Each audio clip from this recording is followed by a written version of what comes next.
Hello everyone, good morning to all. Hope you all are fit and fine at your homes. Students, today we will discuss the second exercise of the unit number 7, fractions. So let's start. Open the page number 55.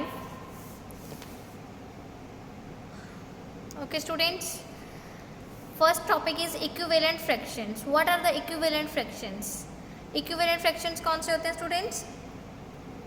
Fractions that represent the same portion of the whole are called equivalent fractions.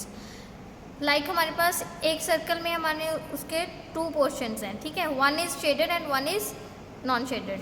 एक shade किया हुआ है और दूसरा shade नहीं किया हुआ.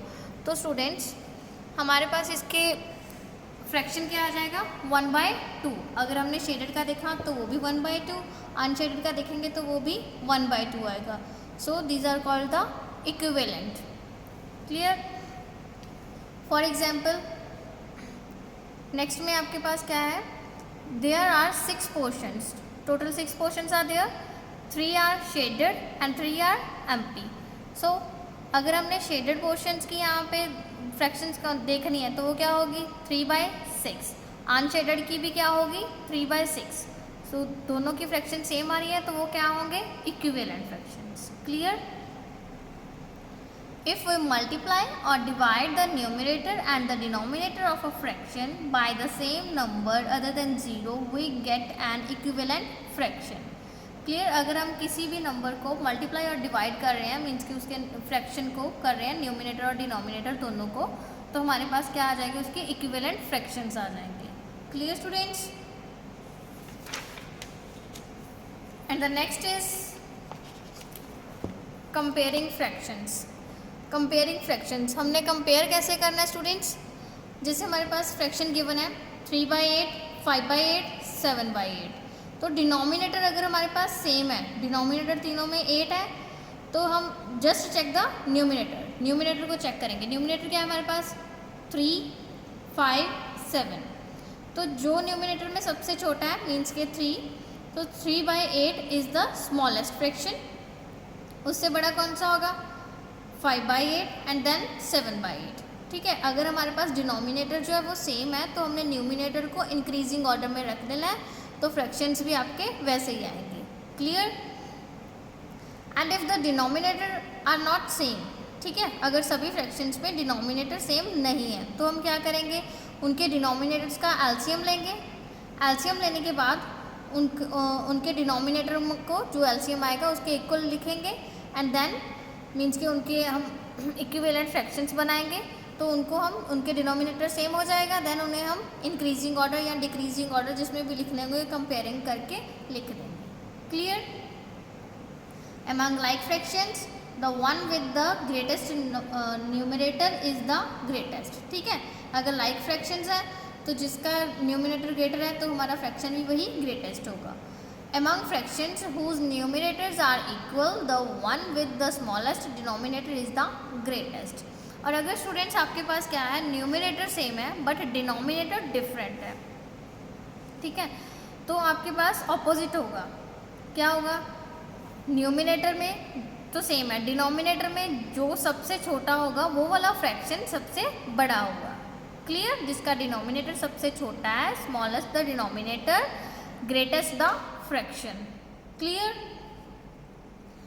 And the next is ascending order and descending order. आप इनको कंपेयर करोगे, कंपेयर करने के बाद नंबर्स को कंपेयर करना आ गया आपको. अगर डिफरेंट है डिनोमिनेटर तो एलसीएम ले लोगे, अगर डिनोमिनेटर सेम है लाइक फ्रैक्शंस हैं तो डायरेक्ट न्यूमिनेटर को चेक कर लेंगे, असेंडिंग ऑर्डर में अरेंज कर देंगे. ठीक है. अगर न्यूमिनेटर सेम है तो डिनोमिनेटर में देख लेंगे जो सबसे डिनोमिनेटर में सबसे बड़ा है वो लीस्ट होगा हमारा fraction. Clear. Next is fraction in lowest term. Fraction in lowest term means the fractions हमें क्या इनको लोएस्ट टर्म में लेके आना मीन्स के जो उसकी लोएस्ट टर्म होगी सिंपलेस्ट फॉर्म लाइक. क्लियर. तो सिंपलेस्ट फॉर्म में कैसे लेके आना, जैसे हमारे पास है फ्रैक्शंस 9/27, 3/9. ठीक है. ये रिड्यूस हो रहा है 1/3. कैसे हो रहा है स्टूडेंट्स. तो हमने क्या करना है सबसे पहले हम एलसीएम लेंगे. ये हमारे पास एग्जाम्पल गिवन है, like reduce 18/54 to lowest terms. ठीक है, इसे हमने रिड्यूस करना है। तो रिड्यूस करने के लिए आपके पास फैक्टर्स हैं न्यूमिनेटर के 18 के फैक्टर्स लिख लिए और डिनोमिनेटर के भी फैक्टर्स हैं। ठीक है, न्यूमिनेटर एंड डिनोमिनेटर दोनों के फैक्टर्स लिख लेने हैं एंड देन जो उनके कॉमन फैक्टर्स होंगे उनको हमने लिख के उनसे डिवाइड कर देना 1 by 1। लाइक इसमें कॉमन फैक्टर्स कौन से स्टूडेंट्स, 2 है पहले, तो 18/54 को हम 2 से डिवाइड कर देंगे, न्यूमिनेटर को भी और डिनोमिनेटर को भी। 2 से डिवाइड करने पे हमारे पास आ गया 9/27। Okay, and then second common factor कौन सा है, 3।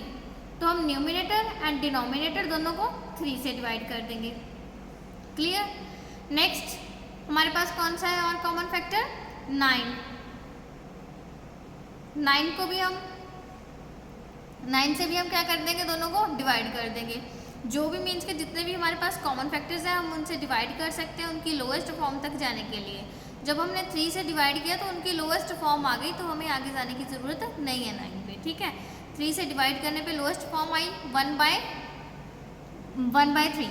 ठीक है, सो 1/3 आगे इसकी सिंपलेस्ट फॉर्म नहीं बन सकती क्योंकि ये दोनों एक टेबल में नहीं आते। क्लियर। तो हमारे पास सिंपलेस्ट फॉर्म क्या आ गई, 1/3। तो सिंपली आप इसे डिवीजन से भी कर सकते हो। कैसे, जैसे 18/54 है। ठीक है, तो 2 के टेबल पे कट कर सकते हो ना, 18/54 2 के टेबल में जा रहे हैं दोनों, तो 9 2 = 18, 27 2 = 54। क्लियर। अब दोनों 2 के टेबल में नहीं जा रहे, 3 के टेबल में जा रहे हैं, तो 3 पे कैंसिल आउट कर दो। 3 3 = 9, 9 3 = 27। Again cut on the table 3, 3 1 = 3, 3 3 = 9। तो फ्रैक्शन क्या आ जाएगा आपके पास, 1/3, which is the lowest term of 18/54। Clear students. Now we will discuss the exercise number 7B with the help of assignment number 3rd. And the first question is fill in the blanks. ठीक है, आपने blanks को fill करना है। First है हमारे पास 3/4 = 2। Numerator में given नहीं है, डिनोमिनेटर में 24। तो न्यूमिनेटर हमने फिल करना है कि वहाँ पे कौन सा नंबर आएगा आपके पास। ठीक है, तो डिनोमिनेटर में जो नंबर आया वो किससे मल्टीप्लाई करने पे आया स्टूडेंट्स, डिनोमिनेटर में आपके पास था 4, वो किसके इक्वल आ गया, 24 के। मीन्स किससे मल्टीप्लाई किया उसे, 6 4 = 24। 6 से मल्टीप्लाई करने पे 24 आएगा ना।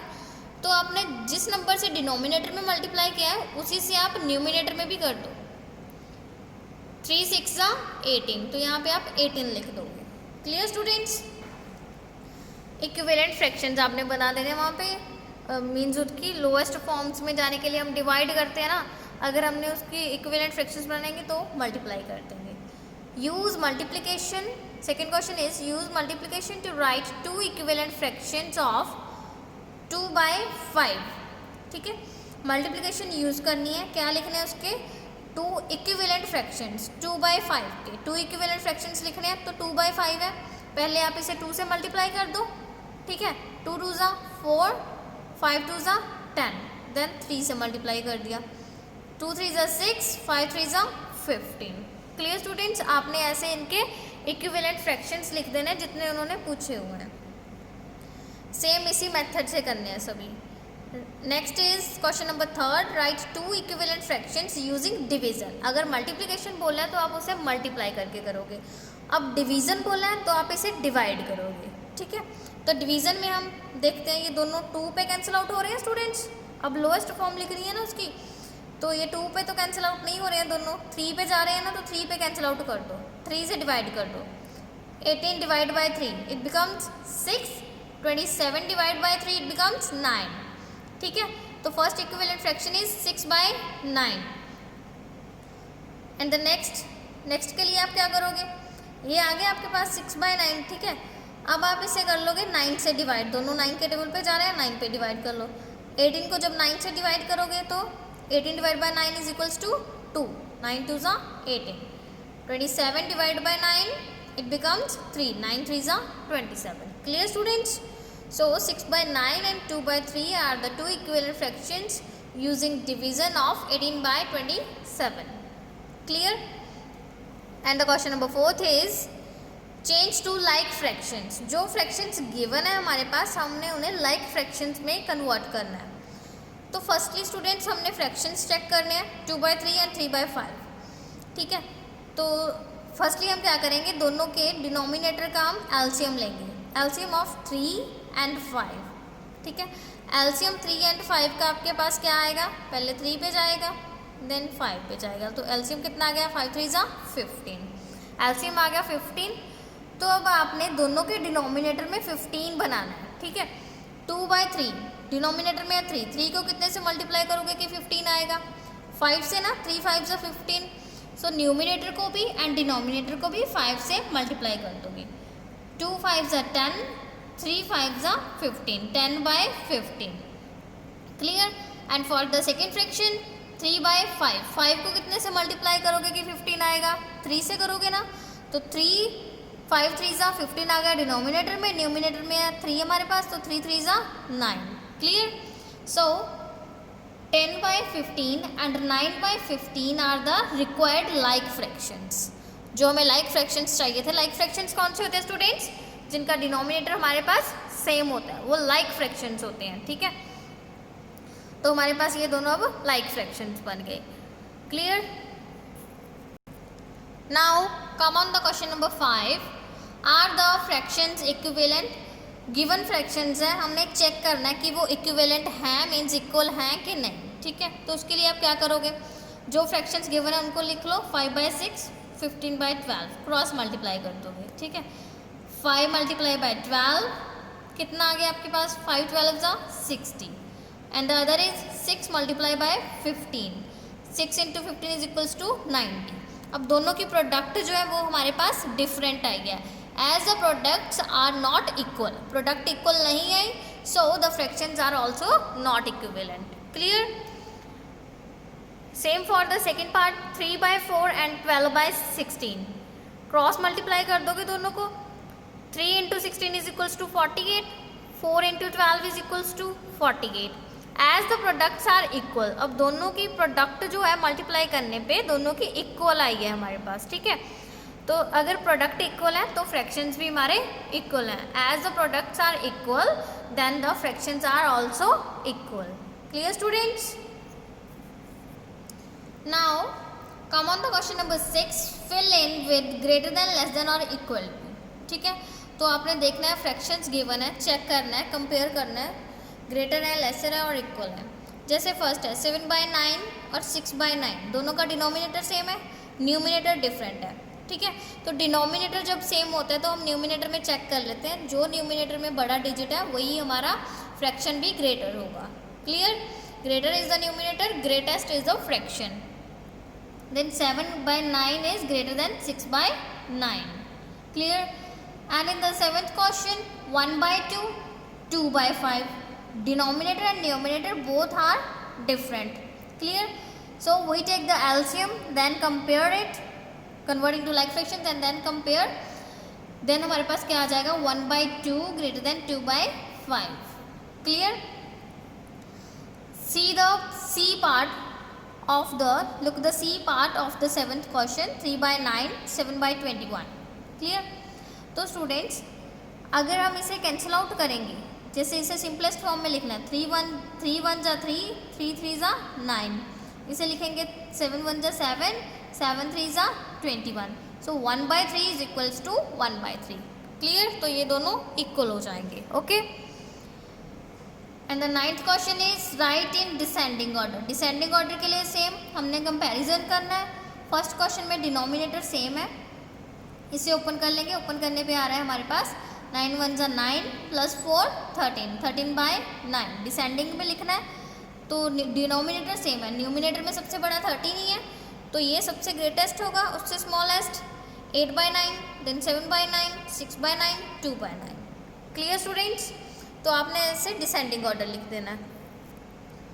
And same for the next question ascending order. Ascending order के लिए भी आप क्या है, अगर आपके पास डिनोमिनेटर सेम है, ठीक है, तो आप सबसे पहले न्यूमिनेटर में चेक करोगे कि सबसे छोटा कौन सा है, वो लिख के देन उससे बड़ा 4/7, देन 5/7, देन 6/7, 6 से बड़ा कौन सा अब इसमें 15, तो 15/7, इसे आप ओपन करके देखो, आपके पास आएगा 7 2 14 + 3 17/7. So 17/7 is the greatest in this. Clear? Now come on the question number 14. Which of these are in lowest terms? आपके पास फ्रैक्शंस गिवन है, आपने बताना है कि ये इनमें से कौन जो है अपनी लोएस्ट टर्म पे है, मीन्स के और आगे कैंसिल आउट नहीं हो सकता और सिंपलेस्ट फॉर्म नहीं है उसकी. फर्स्ट है 3/11. 3/11 कैंसिल आउट नहीं हो रहे ना, दोनों किसी भी टेबल पे इकट्ठे नहीं आते. So this is the simplest form, ठीक है, और लोएस्ट टर्म ऑल्सो. 5/20 हम इसे कट कर सकते हैं. 5 1s are 5, 5 4s are 20. So it is not the lowest term. 25/36. It is also a lowest term because we do not cancel these both in the one table. 40/41 also a lowest term. 72/61 also a lowest term. Clear? So out of these 5 fractions, 3/11, 25/6, 40/41 and 72/61, these 4 fractions are in the lowest terms or in the simplest form. Question number 13 में students reduce the fractions to lowest term, ये हमने अभी book में discuss किया था, तो उसकी help से आपने सभी क्वेश्चंस को ऐसे कर लेना है. Clear? Okay, hope you clear all the concepts. Please try the other questions of this exercise at your home. Okay, thank you, have a nice day.